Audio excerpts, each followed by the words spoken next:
Rebecca stood in my kitchen with a man holding important papers. Her smile looked fake like a plastic flower. I smiled back and said, "Great timing, but first we need to visit the police station. They want to see the photos I took of your secret messages yesterday." Her face turned white like fresh snow. "I'll tell you everything. First, let me thank you for watching Granny's Voice. Please subscribe and tell us where you're watching from in the comments. We might give you a shout out in our next video." Today's special shout out goes to Priscilla Patterson from New York. Thank you for being part of our family. Now, let me how I ended up here, facing the daughter-in-law who tried to trick a 72-year-old grandmother. Well, get ready because this tale begins with the worst day of my life and finishes with the best. For days before this, I watched my son David marry Rebecca in the same little church where I married his dad 40 years ago. The wedding looked beautiful. Rebecca wore a pretty white dress, and I hoped we could become real friends. After all, she was going to have my future grandchild. How silly was I to think that? The party happened at the community center, the same place where I used to clean floors to help pay for David's school. I had saved $20,000 for their wedding. Money I kept from my small monthly checks, buying cheap food, and walking everywhere to save money on gas. "Margaret has been so wonderful," Rebecca told her friends at their table. "Her voice sweet like honey that makes you sick. She's been staying with us for weeks, helping us buy our first house. What a kind mother-in-law." The ladies smiled, but I saw them look at each other funny. I knew what they thought. Poor old lady probably can't live alone anymore. What Rebecca didn't say was how that help really happened. 2 months before, she told David that my small apartment wasn't safe for an old woman alone. "What if you trip?" she said with fake tears. "What if something bad happens and nobody knows for hours?" Before I understood what was happening, they moved me from my apartment into their extra bedroom for now, while we found something better for my special needs. Meanwhile, the $20,000 I gave them for buying their house became a loan they would pay back when things got better. Things never get better when someone spends all your money. "She's like family already," Rebecca continued. The way she said like family made my heart feel tight. After 6 years of David dating her and 10 months planning their wedding, I still felt like I was trying out for her approval. But the real embarrassment came during the speeches. David stood up with his glass of bubbly drink, smiling at his new wife. "I want to thank everyone who helped make this day happen," he started. "My beautiful wife, our families, and my mother, who always helps when we need her." People clapped nicely. This seemed normal. Then Rebecca stood up, looking fancy in her wedding dress, and the room got quiet. "I want to talk about Margaret too," she said. Her smile was so bright it could light up the whole room. "She's been living with us for weeks now, and she taught me so much about family love." My heart felt warm. Maybe I was wrong about Rebecca. She taught me that real mothers never stop helping their children, no matter how old they are. Some mothers, when their sons get married, they step back and let the wife take charge. But not Margaret. She showed me that a mother's job never really ends. People weren't sure if they should clap or not. Rebecca wasn't done talking. "Margaret even helps us with money because that's what mothers do. They give up everything to make their children happy. It's really nice to see someone care so much." The quiet that came next was scary. I felt everyone looking at me and I understood clearly what had just happened. Rebecca told everyone I was someone who couldn't let go, someone who still paid for her grown-up son's things. But that wasn't the worst part. The worst part came the next morning when I woke up to find Rebecca and a strange man in suits sitting at my kitchen table. Well, their kitchen table, like Rebecca started calling it. "Margaret," Rebecca said happily, like nothing changed overnight. "This is Mr. Johnson from Legal Papers Company. We need to talk about some important papers." I poured myself coffee with shaking hands. After 45 years of being a mom, I knew when someone was planning something sneaky. "What kind of papers?" Well, Rebecca looked at the paper man. "David and I have been talking and we think it's time to make some changes. You've been so nice about helping with the house money, and we want to make sure someone takes care of you when you get older." The coffee tasted bad in my mouth. "What does that mean?" Mr. Johnson cleared his throat. Mrs. Wilson, your son and his wife want you to move into Golden Years home. It's a nice place for older people with nurses all day and night. They already paid some money to hold your spot. My coffee cup hit the table too hard. Without asking me. We wanted it to be a surprise, Rebecca said in a gentle voice, but her eyes looked mean. David worries so much about you living by yourself. And honestly, Margaret, you seem to forget things. Lately. Forget things. Those words hit me like someone slapped my face. I was 72, not 92. My brain worked better than most people half my age. But Rebecca had been saying these things for weeks, hadn't she? Little comments about me losing things, fixing me when I remembered things differently than she did. I've been forgetting things, I said carefully. Or are you hoping I won't remember that this house has my name on the ownership papers too? Rebecca's smile stayed the same, but something changed in her eyes. Actually, Margaret, that's what we need to talk about. David and I decided to change our house loan, and it would be easier if only our names were on the papers. Simpler paperwork, you understand. And my $20,000. Think of it as a wedding gift, Rebecca said sweetly. After all, you want your son to be happy, don't you? The paper man looked uncomfortable.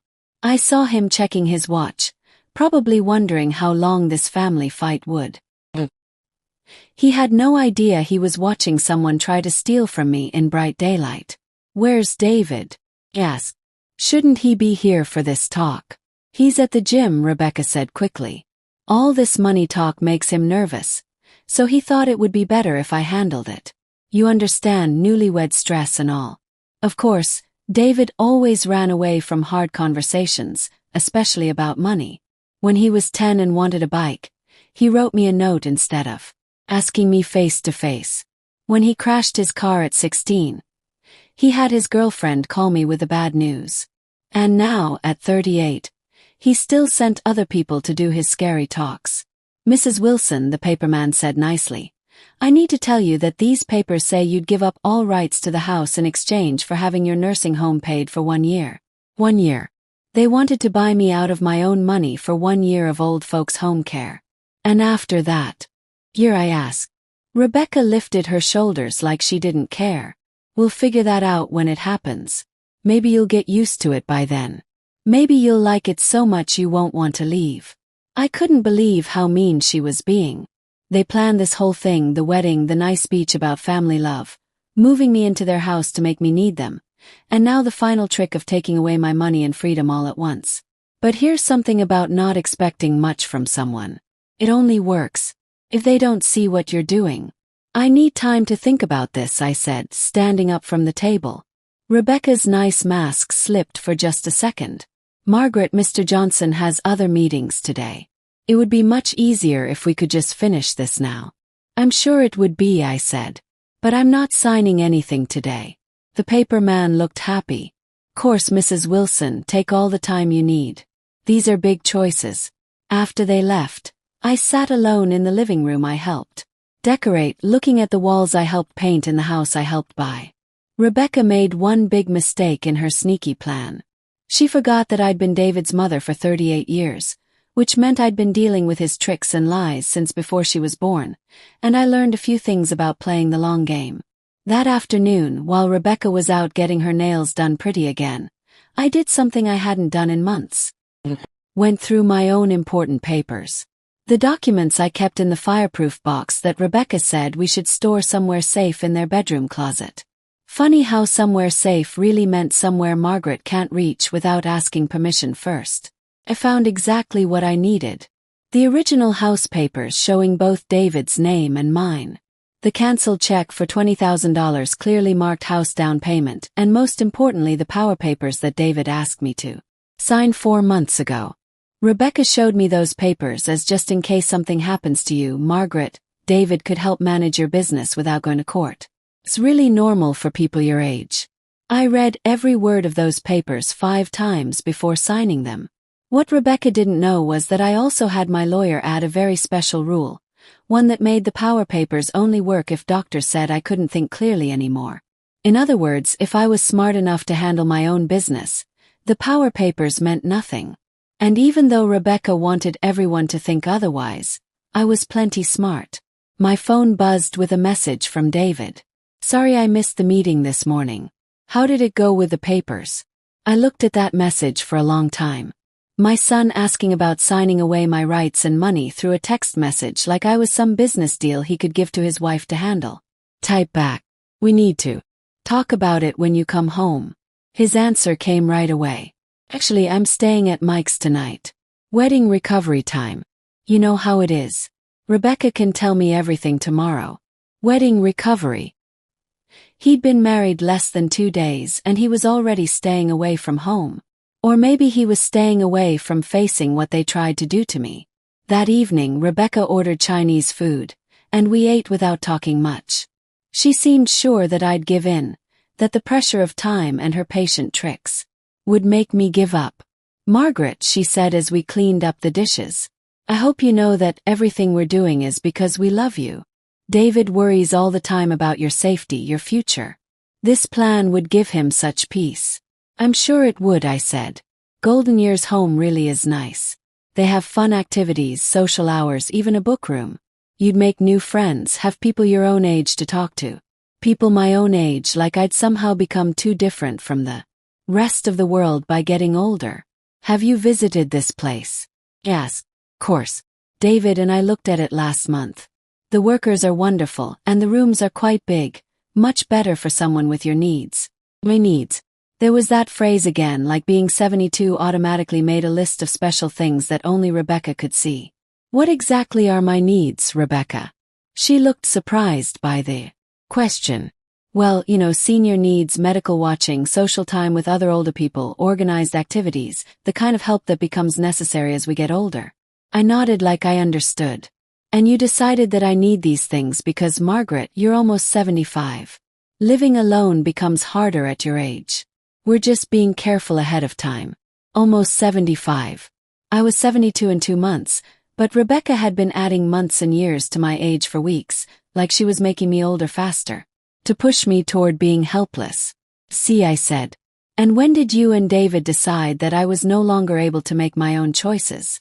Rebecca's patience was starting to break around the edges. We're not saying you can't make choices, Margaret. We're saying it's time to be realistic about what you can't do anymore. Things I couldn't do that just happened to include owning property they wanted to control. That night I lay awake in the spare bedroom that used to be my temporary answer and was now, apparently, my last night of freedom. Rebecca made it clear that the Golden Years home plan would happen whether I agreed or not. They'd use the power papers, claim I was becoming forgetful and unsafe. But Rebecca made her second big mistake. She thought that a woman who raised a son alone, who worked extra jobs and night shifts, who survived losing a husband and built a life from nothing, would be easy to trick. Wednesday morning I got up early and made my famous banana bread. The same recipe I'd been making for David since he was 4 years old, back when he'd sit at our tiny kitchen table in our tiny apartment and tell me about his dreams of having a big house someday. I wanted to help him get that dream. I never imagined he'd use it to trap me. This smells amazing, Rebecca said, coming into the kitchen in her silk sleeping clothes, perfectly matched even first thing in the morning. What's the special occasion? No special occasion. Just felt like baking. She sat down and took a piece, cutting her bread into neat, tiny bites. I hope you've had time to think about our talk yesterday, Margaret. Mr. Johnson called. He can come back this afternoon if you're ready to move ahead. I've definitely been thinking, I said, sitting down across from her with my own piece. I know it's hard to give up being independent, but sometimes the people who love us have to make hard choices for us. I took a bite of banana bread, enjoying the sweet taste. Can I ask you something, Rebecca? What made you decide that I needed assisted living? She looked confused. Well, like I said, your age, your safety. No, I mean exactly what. What thing made you think I wasn't safe living by myself? Rebecca paused, her fork halfway to her mouth. It's not about one thing, Margaret. It's about being weak overall. But there must have been something that made this worry start. A fall, confusion, forgetting to turn off the stove. Not exactly, but walking around outside at night, getting lost, having trouble taking medicine. Margaret, it's not about waiting for something terrible to happen. It's about being smart ahead of time. I nodded slowly. So, you can't point to one time where I showed the kind of brain or body problems that would need assisted living. Rebecca was getting upset. The whole picture. The whole picture of a woman who handles her own money, takes care of her own health, drives safely, cooks meals, and talks with friends normally. You've been living with us for months because you convinced me my apartment wasn't safe. But I've been taking care of myself in that apartment for 10 years without any problems.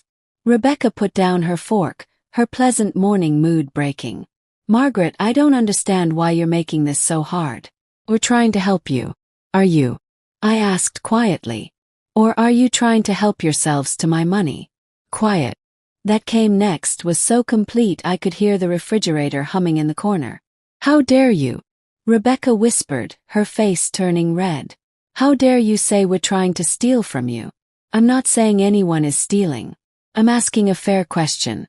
If this plan is truly about my well-being, why does it happen to result in you getting full ownership of a house I helped buy?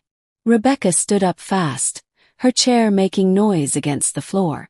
I don't have to listen to this. Being paranoid and mean. Am I? Then let's change the plan. I'll think about assisted living, but the house stays in both names, mine and David's. That way you get peace about my safety but I keep my money security. That's not possible. The paperwork is already done. Paperwork can be changed. Rebecca stared at me for a long moment, and I saw something ugly flash across her face. Something calculating and cold that made my skin crawl. You know what your problem is, Margaret? Said finally. You can't let go. You can't accept that David has a wife now, a family of his own. You want to keep controlling his life, keeping him needing you for money and feelings. The accusation hit like someone punched me. That's not true. Isn't it? You moved in here. You pushed yourself into our marriage. You make him feel guilty every time he tries to build a life separate from you. This isn't about the house, Margaret. This is about you refusing to accept that your job in David's life has changed. I felt tears in my eyes because there was just enough truth in what she said to hurt. I had been struggling with David's marriage, with feeling pushed aside and less important. But that didn't mean I deserved to have my independence and money taken away. Even if that were true, I said, my voice steady despite the pain in my chest, it wouldn't make lying and money stealing okay. Rebecca laughed, a sound like breaking glass. Money stealing. You gave us that money. Freely. Margaret, you moved in here by choice. Nobody forced you to do anything. After you slowly made me doubt my ability to live independently. The comments about my forgetfulness, the suggestions about my safety, the gradual taking away of my independence. You've been setting this up for months, haven't you?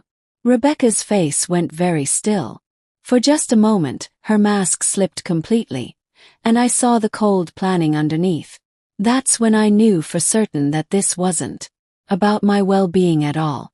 You're being silly, Rebecca said. But her voice had lost its honey sweetness. Now she sounded like what she really was, a woman whose carefully planned tricks were being questioned by someone she thought was too weak to fight back. Am I? I stood up and walked to the kitchen drawer where I'd been keeping my important papers. Let's talk about timing, Rebecca.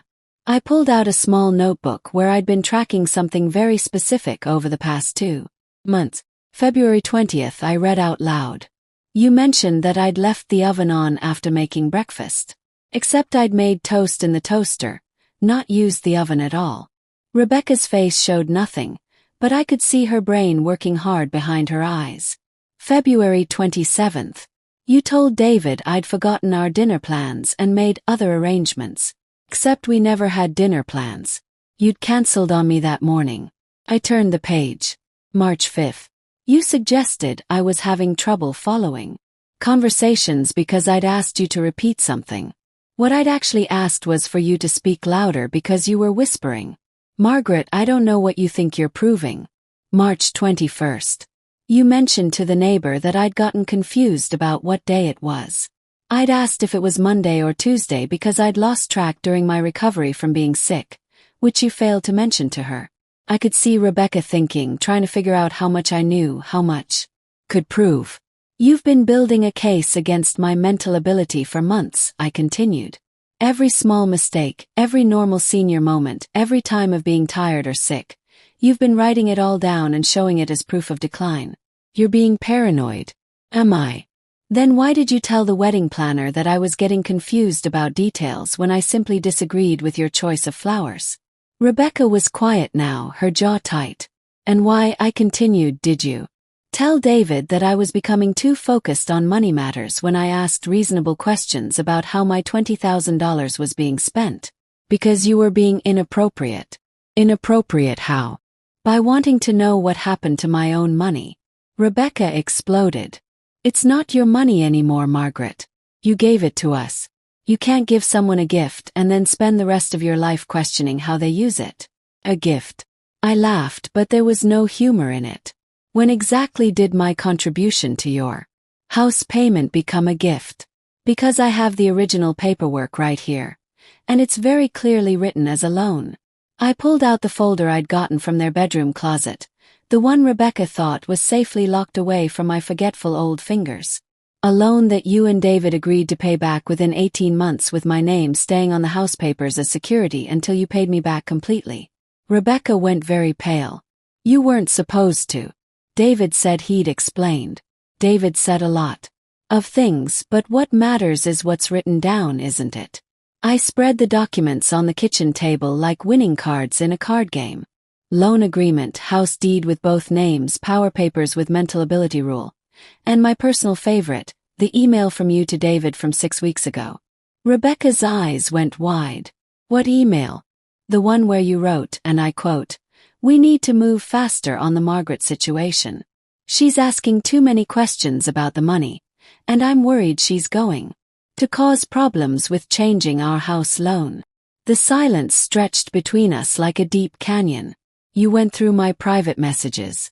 You went through my private life and carefully tore it apart. I'd say we're even.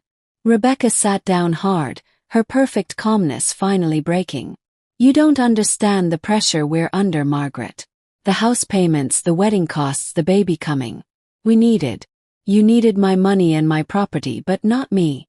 That's not true. Isn't it? 'Cause your plan was pretty clear. Get me to sign away my money. Put me in assisted living and have power papers to make sure I can't cause any more trouble. How long before you'd have convinced David I was too confused to handle visits? How long before I became that sad old woman whose family never comes to see her? Rebecca was crying now, tears streaming down her perfect face. We weren't trying to hurt you. We just needed options. The baby, our future. We needed security. At the cost of my security. You're old, Margaret. You don't need security the way we do. You don't have decades of life ahead of you, children to raise, careers to build. We have costs you can't understand. And there it was, the ugly truth underneath all the tricks and lies. In Rebecca's mind, my remaining years were worth less than their future plans. My needs didn't matter because I didn't have as much time left to need things. You're right, I said quietly. I'm getting older. I probably don't have decades left. Rebecca looked hopeful for the first time that morning. Which is exactly why, I continued, I'm not going to spend whatever time I have left being tricked and controlled by someone who sees me as throwaway. The hope disappeared from her face. I'm not signing your papers, Rebecca. Not today, not tomorrow, not ever. And if you and David want me out of this house, you're going to have to follow legal procedures, which means proving I'm actually unable to think clearly, not just inconvenient. That's when Rebecca made her third and most important mistake. She decided to get really mean. You selfish, bitter old woman, Rebecca hissed. All pretense of caring daughter-in-law disappearing like morning fog. Do you have any idea what you're doing to David? To our marriage? I'd been waiting for this moment. The moment when her mask would slip completely and show me who she really was underneath all that practiced sweetness. Tell me, I said calmly. You're destroying his happiness. He's torn between his wife and his mother, and you're making him choose. What kind of mother does that to her own son? The kind who taught him that love doesn't come with price tags. Rebecca laughed, sharp and bitter. Love. You call this love? You're emotionally blackmailing him, making him feel guilty for having his own life. You've been doing it his whole life, haven't you? I felt something cold settle in my chest. What do you mean? David told me everything, Margaret. About how you guilt-tripped him into staying local for college instead of going to the big university. How you had mysterious health scares every time he tried to date seriously. How you made him feel responsible for your loneliness after his father died. Each word was designed to cut deep. And they did. Because like all good lies, they contained threads of truth twisted into ugly shapes. I supported his college choice, I said quietly. After you cried about how you'd be all alone, how you'd work so hard to put him through school. And wouldn't it be nice if he stayed close enough to visit regularly? Had I said those things? Maybe I'd been lonely, scared about facing empty nest syndrome and widowhood at the same time, but I'd never tried to control his choices. And the health scares, Rebecca continued, sensing weakness. The chest pains when he started getting serious with Jennifer in college. The dizzy spells when he was planning to move to Denver with Sarah. My mouth went dry. Those health issues had been real. Stress caused, but real. The doctor had confirmed it, but the timing. You've been manipulating him for years, Margaret. Making yourself the center of his world by playing the victim. And now you're doing it again. Not. Yes, you are. You're making him choose between his mother and his pregnant wife. You're forcing him to pick between your comfort and his family's future. What kind of person does that? The accusations hit like physical blows because there was enough truth in them to sting. Had I been too dependent on David over the years? Had I unconsciously guilt-tripped him into staying close? But even if I had, it didn't make what they were doing now okay. Even if everything you just said is true, I managed. It doesn't give you the right to lie to me and steal from me. Steal. Rebecca's voice rose to almost a scream. We're trying to take care of you.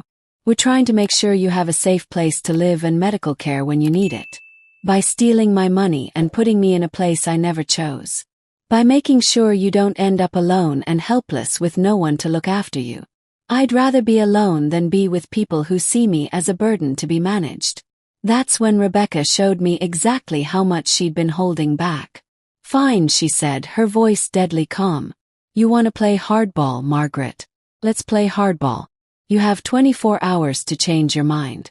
Or what? Or I tell David about the pills. My blood turned to ice water. What pills? Rebecca smiled, and it was the most frightening expression I'd ever seen on a human face. The heart medicine I found in your purse. The prescription that isn't yours. The medication you've been hiding from us. I stared at her, understanding dawning like a slow sunrise. Those were Linda Johnson's pills. She asked me to pick up her prescription because she couldn't get off work. I was dropping them off to her this afternoon. Can you prove that? Linda can confirm. Linda Johnson who moved to Florida last month. That Linda Johnson.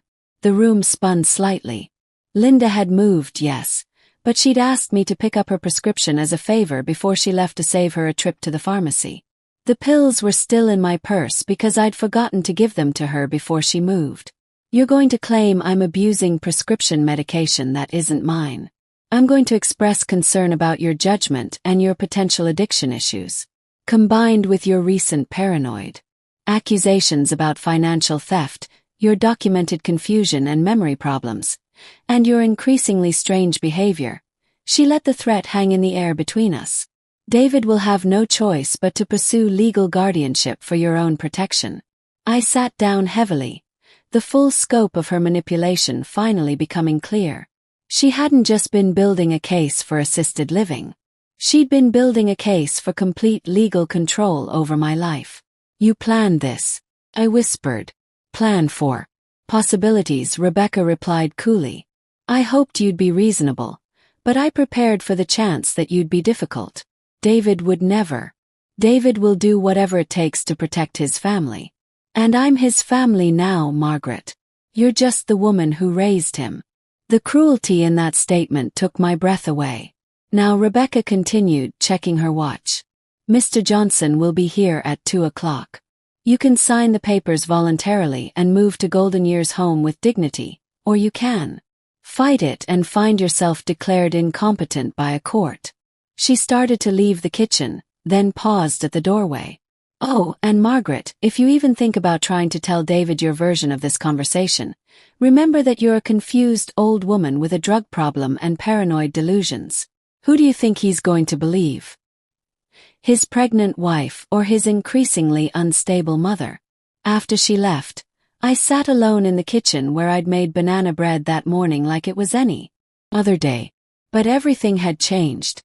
Rebecca had shown me exactly how trapped I was, how completely she'd planned my destruction. But Rebecca had made one final mistake.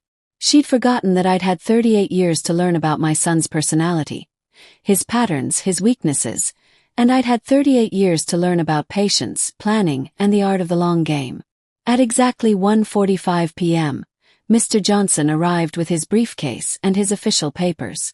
At exactly 1:46 p.m., Rebecca discovered that some games are won before they even begin. Mrs. Wilson, Mr. Johnson said, settling into his chair with professional efficiency. I understand you'd like to proceed with the assisted living arrangements today. I smiled at him the same way I'd been smiling at people who underestimated me for 72 years. Actually, Mr. Johnson, I'd like to discuss something else entirely. Rebecca froze halfway through pouring him coffee. Margaret, we agreed. We didn't agree to anything, Rebecca, but I did. Spend some time this morning making phone calls. I reached into my purse, the same purse where Rebecca thought she'd found evidence of prescription drug abuse, and pulled out a manila folder. Mr. Johnson, are you familiar with elder abuse laws in this state? The notary shifted uncomfortably. That's not really my area of expertise, Mrs. Wilson. Well, let me educate you. Financial exploitation of elderly persons is a felony punishable by up to 15 years in prison and full payment. Back of damages. Rebecca's coffee cup rattled against its saucer. Margaret, what are you talking about? I'm talking about systematic fraud, Rebecca. I'm talking about a carefully orchestrated scheme to separate me from my assets and independence through psychological manipulation and false documentation. I opened the folder and spread its contents across the table like a hand of cards I'd been saving for exactly this moment. Mr. Johnson, I'd like you to see the original loan agreement for the house down payment, the one that clearly states this was money to be repaid, not a gift. I'd also like you to see the deed showing joint ownership, which my daughter-in-law has been trying to get me to sign away under false pretenses. The notary examined the documents, his professional demeanor becoming increasingly uncomfortable. Mrs. Wilson, these appear to be legitimate financial instruments. They are. And here's the email trail between Rebecca and David discussing how to handle the Margaret situation before I became a problem for their house loan plans. Rebecca went white. How did you get access to our private communications? The same way you've been accessing my medical information, my financial records, and my personal belongings without permission. The difference is what I did was legal. I pulled out another document. This is a report from Dr. Patricia Wong, my physician for the past 15 years, confirming that I show no signs of cognitive decline, dementia, or any condition that would impair my decision-making capacity. When did you get this? Rebecca started. Yesterday afternoon. While you thought I was taking a nap, I also had an interesting conversation with Detective Martinez from the Elder Abuse Division of the Sheriff's Department. Mr. Johnson was packing up his briefcase. Mrs. Wilson, I think perhaps I should leave you to handle this family matter privately. Oh, but Mr. Johnson, you're already involved. You see, knowingly participating in the financial exploitation of an elderly person makes you an accessory to a felony. The man went pale. I was told this was a voluntary arrangement. By whom? Did you speak with me directly about my wishes, or did you take Rebecca's word that I wanted to sign away my property rights? Mrs. Rebecca Wilson contacted our office and explained that you needed assistance with legal documents due to cognitive issues. Cognitive issues that she documented how exactly? Rebecca finally found her voice. Margaret, you're blowing this completely out of proportion. We're trying to help. Help yourselves, you mean? I turned back to Mr. Johnson. Sir, I'm 72 years old, in excellent health, and fully competent to manage my own affairs. No one has the right to make legal decisions for me without my explicit consent. Regardless of what my daughter-in-law has told you about my supposed limitations. The notary was edging toward the door. I think there's been a misunderstanding. I'll need to consult with my supervisor about how to proceed. You do that, I said cheerfully. And while you're at it, you might want to check your liability insurance. I imagine it covers mistakes, but fraud is another matter entirely. After he left, Rebecca and I sat in silence for a long moment. When she finally spoke, her voice was small and desperate. Margaret, please. You don't understand the position we're in. The debt, the expenses. I understand perfectly. You bit off more than you could chew. And instead of facing the consequences like adults, you decided to solve your problems by robbing your husband's mother. It wasn't supposed to be robbery. It was supposed to be redistribution. You don't need all that money at your age. And we have decades ahead of us. Children to raise. There it is again. My age as justification for your greed. Rebecca was crying now, tears streaming down her face. What do you want from us, Margaret? What will it take for you to just let this go? I stood up and walked to the window, looking out at the garden I'd helped plant, the fence I'd helped repair, the life I'd helped them build. I want my $20,000 back with interest. I want my name removed from this deed. And I want you both to sign a document acknowledging that you attempted to defraud me. We can't pay you back $20,000. We don't have that kind of money. Then you'll need to figure it out. Sell some of that new furniture you bought with my house payments.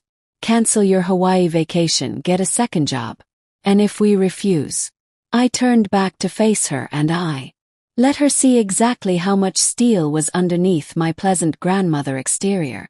Then I filed charges, and we let a jury decide whether your financial desperation justifies elder abuse. That evening David finally came home. I heard him in the driveway, heard Rebecca rushing to meet him at the door, heard the urgent whispered conversation that followed. 20 minutes later, he knocked on the door of the spare bedroom where I was packing my belongings. Mom, can we talk? I looked up from folding the sweater I'd bought with my first Social Security check. Course, sweetheart, come in. He looked terrible, pale, exhausted, like a man who just discovered his whole life was built on quicksand, which in a way it was. Rebecca told me about today, about the accusations you're making. They're not accusations, David. They're facts backed up by documentation. He sat down heavily on the edge of the bed. Mom, I need you to understand something. Rebecca and we never meant to hurt you. You did hurt me. The question is whether you meant to or whether you just didn't care enough to think about the consequences. That's not fair. Isn't it? You let your wife convince you that I was becoming incompetent without bothering to talk to my doctor. You planned to put me in assisted living without visiting the facility or asking what I wanted. You were going to strip me of my property rights without even having the courage to be present for the conversation. David flinched. A Jim thing. I was scared, Mom. I didn't know how to handle it. So you let Rebecca handle it instead. She said she'd take care of everything. Make it easy for you. Make it easy for me to be robbed. You mean it wasn't robbery? God, Mom, you make it sound like we're criminals. I stopped packing and looked at my son. Really looked at him. At 38, he still had the same face he'd had at 10 when he'd broken Mrs. Patterson's window with a baseball and tried to convince me it had been an accident. What would you call it, David? Taking someone's money under false pretenses. Attempting to have them declared incompetent so you can control their assets. Systematically undermining their confidence and independence. We were trying to protect you. From what? From living my own life with my own money in my own home. From being alone and vulnerable. From falling and lying there for hours with no one to help. From being taken advantage of by people who don't love you. The irony was so thick you could cut it with a knife. The only people who've tried to take advantage of me, David, are you and your wife. He put his head in his hands. I don't know how this got so messed up. It got messed up because you stopped seeing me as a person and started seeing me as a problem to be solved. That's not true. When was the last time you asked me what I wanted, David? Not what Rebecca thought I needed, not what you decided was best for me, but what I actually wanted for my own life. He was quiet for a long time. I don't remember. Neither do I. And that's the real tragedy here, isn't it? Somewhere along the way, my feelings and preferences became irrelevant to decisions about my life. Mom, what do you want us to do? Rebecca says you want us to pay back the down payment money, but we can't. It's gone. It's tied up in the house. Then sell the house. We can't sell the house. Rebecca's pregnant. We need the space, the neighborhood. You need a lot of things, David, but none of them are more important than my right to be treated with honesty and respect. He looked up at me with desperate eyes. There has to be another way. Some compromise we can work out. The compromise was supposed to be the original loan agreement. I give you money to help with the down payment. You pay me back over 18 months. But Rebecca decided that wasn't good enough. She wanted it all. My money, my property rights, and my independence. She's scared, Mom. We both are. The baby, the expenses, the pressure. And you thought the solution was to make your fear and pressure my problem to solve. David was crying now, tears streaming down his face like he was 10 years old again. Sorry, Mom. I'm so sorry. I don't know how to fix this. I sat down beside him on the bed and took his hand the way I had 1,000 times when he was growing up, and the world seemed too big and scary. David, I love you more than life itself. I always have and I always will. But love doesn't mean letting people hurt you without consequences. What are you going to do? I'm going to move out tomorrow. I've already arranged a rental apartment across town. You don't have to. Yes, I do. I can't live with people who see me as a burden and a bank account. And the money. I squeezed his hand gently. You have 30 days to come up with a repayment plan. If you can't, we'll let the courts sort it out. He nodded miserably. Understand. I hope you do, sweetheart, because this isn't just about money. This is about whether you're going to be the kind of man who stands up for what's right even when it's difficult. After David left, I finished packing my few belongings. Tomorrow, I'd start over again at 72 years old. It wasn't the retirement I'd planned, but it was better than the alternative. And Rebecca still didn't know about the phone call I'd made to her mother that afternoon. 3 weeks later, I was settled into my new apartment, a cozy one-bedroom place with a view of the park, and neighbors who remembered what it meant to look out for each other. The building was full of active seniors who played bridge, organized potluck dinners, and treated each other with the respect that Rebecca had found so difficult to manage. I'd heard nothing from David or Rebecca since moving out. No phone calls, no texts, no attempts to negotiate or apologize. The silence spoke volumes about their priorities. But I wasn't alone in my new life. Margaret, dear, you have a visitor, called Mrs. Chen from the lobby intercom. I wasn't expecting anyone, but when I looked through the peephole, I saw a woman about my age holding a plate covered with aluminum foil. Mrs. Wilson, I'm Patricia Summers, Rebecca's mother. I opened the door, curious about what Rebecca's mother could possibly want with me. Patricia Summers was elegant in the way that comes from decades of good breeding and careful attention to appearance, but her eyes were tired, and there was something apologetic in her posture. Please come in, I said. Can I offer you some tea? That would be lovely. Thank you. We sat in my small living room, the afternoon light streaming through windows that overlooked a garden I was already planning to help tend come spring. Mrs. Wilson, Patricia began, I owe you an apology. Please call me Margaret. And what could you possibly need to apologize for? For not raising my daughter better than this. I set down my teacup, surprised by her directness. When you called me 3 weeks ago and told me what Rebecca had done, my first instinct was to defend her. No mother wants to believe their child is capable of such cruelty. But I've known Rebecca for 32 years, and if I'm honest, I've seen this pattern before. Patricia sighed deeply. When Rebecca was in college, there was an incident with her roommate's credit cards. Rebecca claimed it was a misunderstanding, that she'd borrowed money and intended to pay it back. We believed her, paid for a lawyer, made it go away. My chest tightened. There were other incidents. Her first marriage ended when her Husband discovered she'd been taking money from his elderly grandmother's checking account. Again, Rebecca claimed it was temporary, that she was helping the old woman manage her finances, but the bank records told a different story. I stared at Patricia, pieces of a larger puzzle falling into place. David doesn't know about this, does he? Rebecca made me promise never to tell anyone. She said she'd learned her lesson, that she was different now. I wanted to believe her. But now you don't. Patricia reached into her purse and pulled out a thick envelope. This is $20,000, Margaret. I stared at the envelope like it was a snake. I can't take your money, Patricia. Yes, you can. And you will, because my daughter stole from you. And as her mother, I'm responsible for making it right. That's not how responsibility works. In my family it is.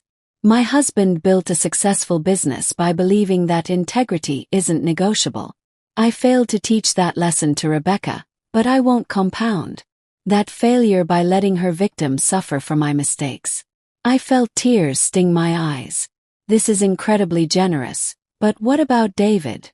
What about their house? David will figure it out. He's a good man who made bad choices because he trusted the wrong person. The house situation will resolve itself once Rebecca realizes the money isn't coming from you. What do you mean? Patricia's smile was sad but knowing. Rebecca married David because she thought he came from money. Nice clothes, your generous gifts, your willingness to help with a down payment. She assumed you were wealthy. I'm comfortable but hardly wealthy. Exactly. And once Rebecca realizes that there's no inheritance coming, that you're not the golden goose she thought you were, she'll move on to easier targets. The casual way Patricia said this made my blood run cold. You think she'll leave David? I think Rebecca follows opportunity. If David can't provide the lifestyle she wants, she'll find someone who can. I thought about the baby Rebecca was carrying. About David's broken heart when his marriage fell apart. About the grandchild I might never know. The baby will be better off without a mother who sees people as resources to be exploited. Trust me, Margaret, some people can change, but Rebecca isn't one of them. After Patricia left, I sat with the envelope of money on my kitchen table, feeling like I was holding something much heavier than cash. This money represented Patricia's attempt to balance scales that Rebecca had tipped toward cruelty and greed. But it also represented something else. The knowledge that David was married to a woman who had made a career out of financial exploitation. And that made my next decision much easier. I picked up the phone and dialed Detective Martinez. Detective, it's Margaret Wilson. I've reconsidered your suggestion about filing formal charges against my daughter-in-law. The knock on David's door came at 7 a.m. on a Tuesday morning, just as Rebecca was getting ready for her prenatal appointment. I know this because Detective Martinez called me afterward to let me know how it went. Mrs. Rebecca Wilson, you're under arrest for elder financial abuse, fraud, and attempted coercion. You have the right to remain silent. Apparently, Rebecca's first words were, "This is Margaret's fault, isn't it?" Even facing arrest, she couldn't take responsibility for her own choices. David called me that afternoon, his voice hollow with shock and betrayal. "Mom, I need to understand what's happening. Rebecca says you had her arrested out of spite. David, your wife tried to steal my life savings and have me declared incompetent so she could control my assets. The arrest isn't spite, it's justice. But she's pregnant, Mom. She's carrying my child. I know, sweetheart. And I'm sorry this is happening now, but Rebecca made her choices. The lawyer says she could go to prison. That's possible. Elder abuse is felony. How can you be so calm about destroying our family?" The accusation stung, but I'd been expecting it. "David, I didn't destroy your family. Rebecca did that when she decided to commit crimes against me. She says she never meant to hurt you, that it was all just a misunderstanding about the loan agreement. What about the emails planning to handle the Margaret situation? What about the systematic campaign to make me seem incompetent? What about threatening to claim I had a drug problem if I didn't cooperate?" Silence on the other end of the line. "David, your wife is a predator. She's done this before to other elderly people. I'm not her first victim. What do you mean? I mean, you need to ask yourself some hard questions about the woman you married and whether you ever really knew her at all. That evening, Patricia Summers called me. Margaret, I wanted to thank you for pressing charges. I know it wasn't easy. It was the hardest thing I've ever done, but I couldn't let her do this to someone else's family. The police contacted me today. They're looking into Rebecca's past relationships, other potential victims. It seems your case has opened up a much larger investigation. My stomach dropped. How much larger? Rebecca's first husband wasn't the only one. There were at least 3 elderly men she dated briefly, all of whom experienced mysterious financial problems during their relationships with her. And there was an incident at the assisted living facility where she worked before meeting David. Felt sick. She worked at an assisted living facility for 8 months. She was fired for suspected theft from residents' accounts, but charges were never filed due to lack of evidence. The full scope of Rebecca's predatory behavior was becoming clear. She hadn't targeted me because I was David's mother. She targeted me because I was a vulnerable elderly woman with resources she wanted to control. Patricia, does David know about any of this? I told him this afternoon. Processing. My 38-year-old son was processing the fact that he'd married a woman who made a living exploiting elderly people. How is he handling it? About as well as you'd expect. He's devastated, angry, and blaming everyone except Rebecca. But the evidence is overwhelming, Margaret. Even David can't deny it forever. That night I couldn't sleep. I kept thinking about the baby Rebecca was carrying, about the innocent life that would be born into this chaos. Thought about David, whose world was crashing down around him. I thought about all the other victims Rebecca had left in her wake. But mostly I thought about the choice I'd faced 3 weeks ago.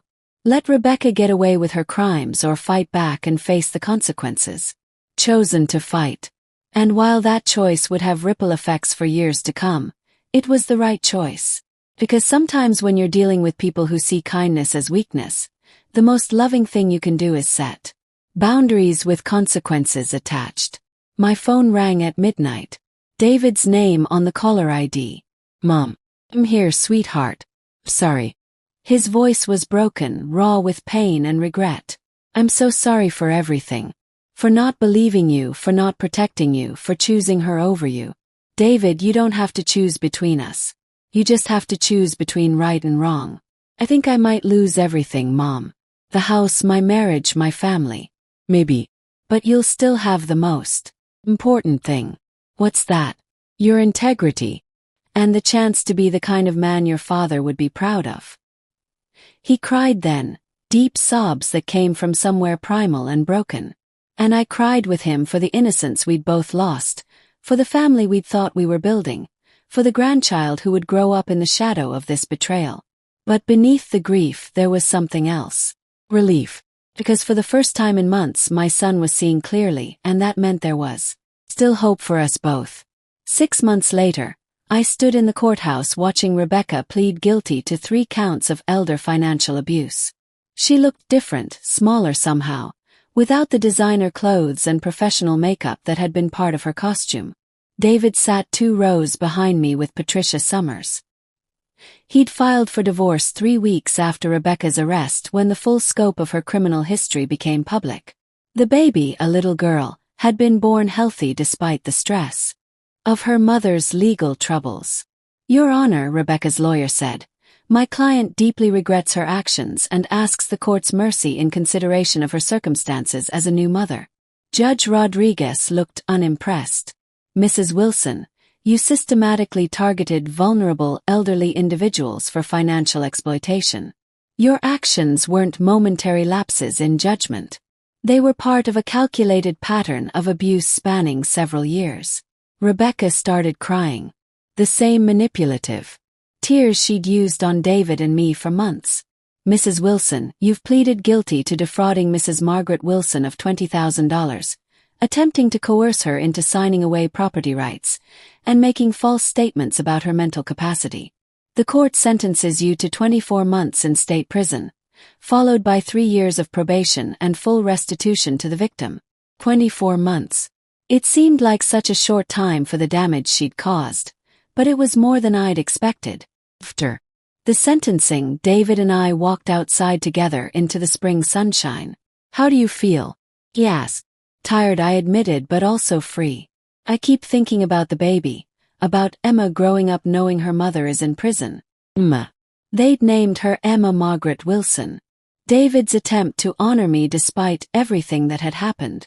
"Emma will be better off knowing the truth than living with lies," I said. "And she'll have you and Patricia and maybe even me if you'll let me." David stopped walking and turned to face me. "Mom, I need you to know something. When Rebecca was trying to convince me you were incompetent, there was a part of me that wanted to believe her. The honesty hurt, but I appreciated it. Because it would have been easier than facing the truth about my marriage, about my judgment, about the person I'd chosen to build a life with. David, I let her make me see you as a burden instead of a blessing. I let her convince me that loving you was somehow betraying her.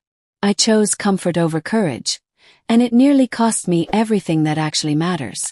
I took his hand, the same hand I'd held when he was learning to cross the street, when he'd graduated from college, when he'd called to tell me he was getting married.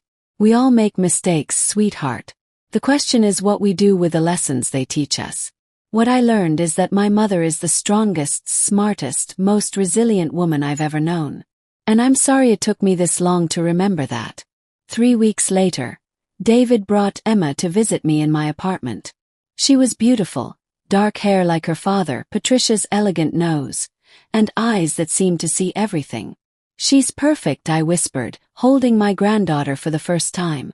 "Mom," David said quietly, "I've been thinking about the house. I can't afford the mortgage payments without Rebecca's income, and honestly, I don't want to live there anymore. Too many bad memories." I looked up from the baby's face. "What will you do?" "I want to sell it and give you half the proceeds. It's not exactly what you're owed, but it's a start." "David, you don't have to." "Yes, I do. Mom, you taught me that family means taking care of each other." For a while there, I forgot what that meant. 6 months after that, David and Emma moved into a small house 3 blocks from my apartment. David took a second job to make ends meet, but he also started coming over for dinner twice a week. We'd sit on my tiny balcony while Emma played on a blanket, and we'd talk about everything except Rebecca. Patricia Summers became an unexpected friend, stopping by regularly to help with Emma and share stories about the granddaughter she'd never expected to have such a relationship with. "You know," she said one afternoon as we watched Emma take her first steps across my living room, "I think this little one is going to be just fine. Even with everything that's happened. Especially because of everything that's happened. She'll grow up knowing that actions have consequences, that integrity matters, and that the women in her family don't back down from bullies."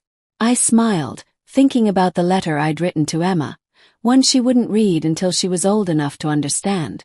In it, I told her the whole story about her mother's choices, about the importance of standing up for yourself, about the difference between love and manipulation. But mostly I told her about the power that comes from refusing to be anyone's victim, no matter how much they might try to convince you that you're too old, too weak, or too inconvenient to matter. Later, watching Emma take her first steps in my living room, I realized Rebecca had actually given me the greatest gift of all. She'd reminded me who I really was. A woman who doesn't back down, who protects what matters, and who proved that being 72 doesn't mean being powerless. Sometimes the best revenge isn't getting even, it's living well. Thanks for watching Granny's Voice. Don't forget to subscribe and share your story in the comments.